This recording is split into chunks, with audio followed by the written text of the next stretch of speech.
એક દીકરી અને એક વહુ, એ બેમાં શું અંતર હોય તમને ખબર છે?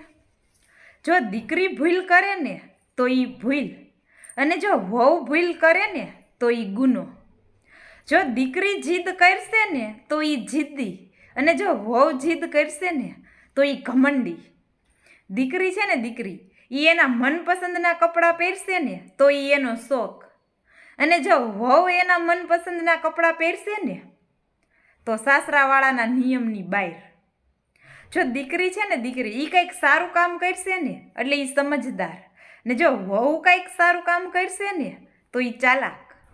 જો દીકરી બીમાર પડશે ને તો એ બીમાર, અને જો વહુ બીમાર પડશે ને તો એ નોટંકી. કારણ કે દીકરી એ દીકરી અને વહુ એ વહુ.